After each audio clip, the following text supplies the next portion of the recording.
John Milton, Autobiographical Element in Paradise Lost.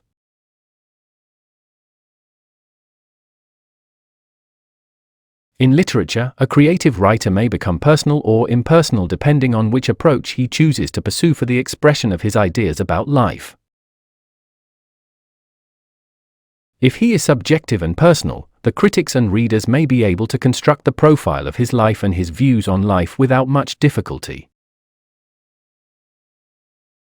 This approach, although very appealing in one sense, may look universality about it. The latter approach, on the other hand, based on the notions of detachment, is not circumscribed by personal expressions but has universal appreciation across all temporal boundaries. The epic form of writing as conceived by Homer and Virgil was essentially an objective expression of subjects of unusual proportions by human standards.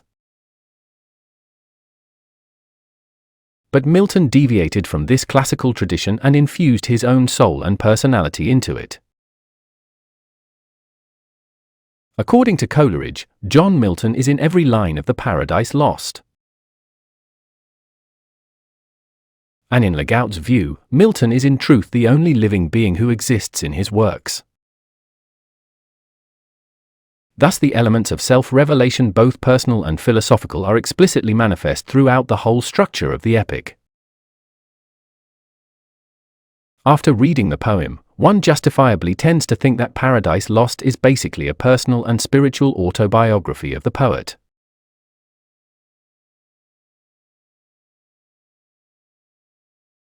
Milton's age is the meeting ground of diverse forces fighting for supremacy over each other. The first great influence that Milton seems to have come under was the spirit of Renaissance.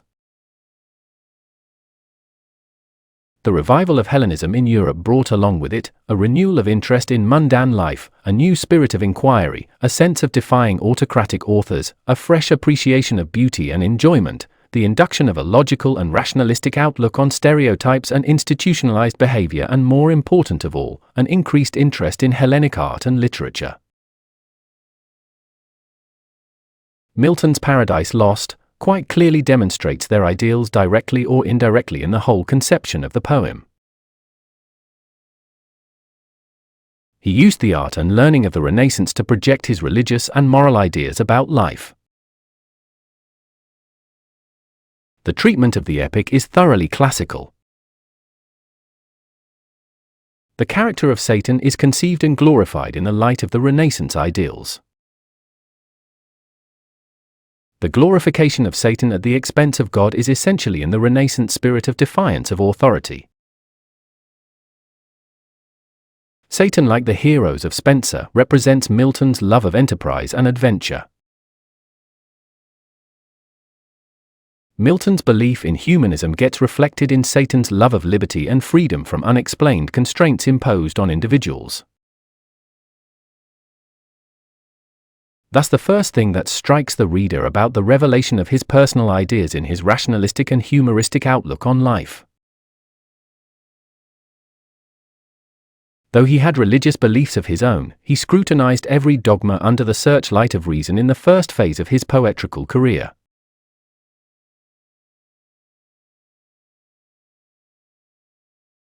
If Milton was clearly more under the influence of Renaissance ideas in his youth, in his older age he came predominantly under the impact of Puritanism.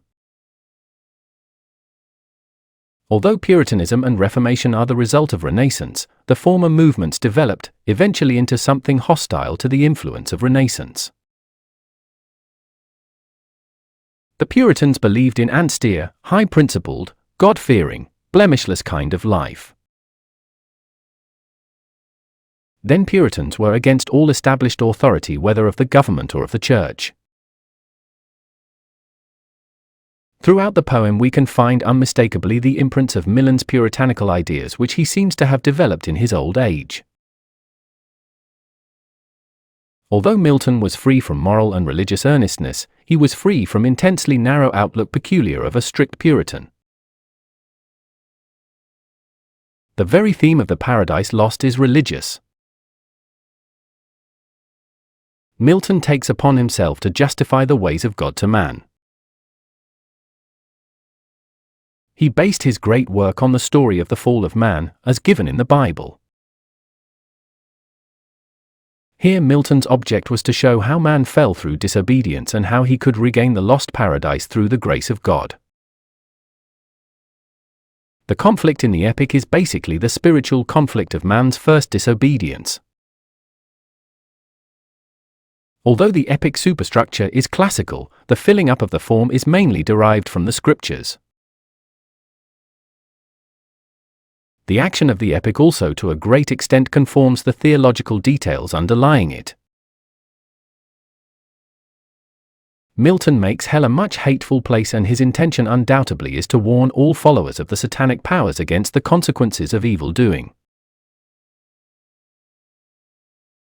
As a Puritan, Milton was opposed to paganism, pagan beliefs, and pagan deities. He therefore identifies the fellow angels with the heathen gods. His criticism of the life people led at his time was essentially inspired by his puritanical ideas.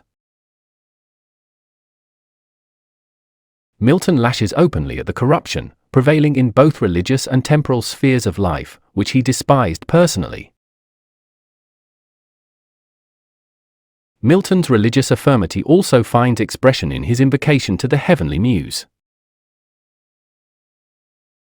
It is, however, in Paradise Regained that Milton presents himself as a firm believer in Puritanism.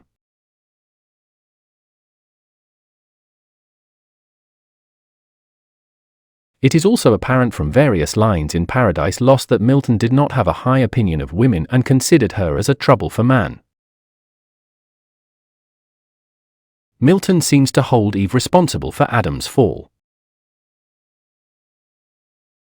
Milton's experience of private life and his relationship with woman is exposed through the relationship that existed between Adam and Eve.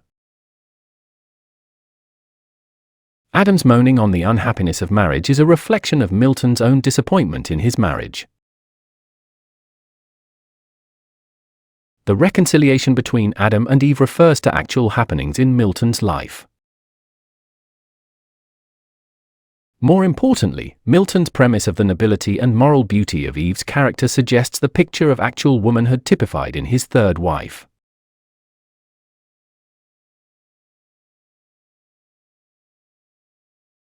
Milton's political ideas and aspirations can also be traced through the poem.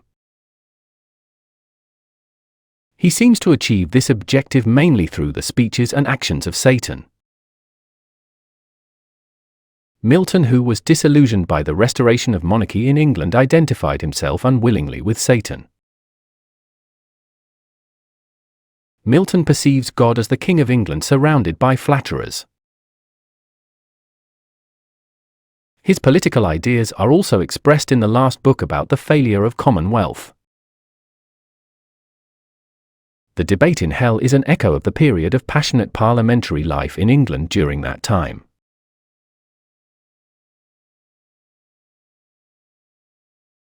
In addition to Milton's ideas and aspiration about life in general, there are allusions in the poem which relate to physical facts of his life. Milton had lost his eyesight when he was engaged in writing the great epic and had fallen on evil days. The lines portraying his plight are full of pathos. These passages unmistakably recall the happenings in the poet's personal life. For Milton, the England of the Restoration was hell. Satan had been thrown down into hell from heaven, and so was Milton hurled into the hell of restoration after the good time that he had spent during the protectorate of Cromwell. The Restoration was the greatest shock that Milton had received in his life, yet like Satan, Milton was optimistic and felt that Puritanian could succeed, though for some time it was clouded by the fire of hell. Thus Milton's spirit of optimism is expressed also through the character of Satan.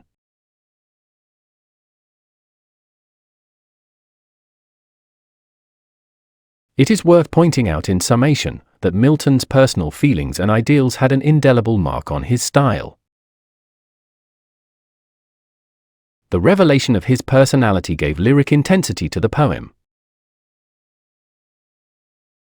In the light of these illustrations, it is clear that Milton seems to have forgotten the original aim of the epic and tends to project more of himself than anything else. It rather tends to justify the ways of Milton to men of his age.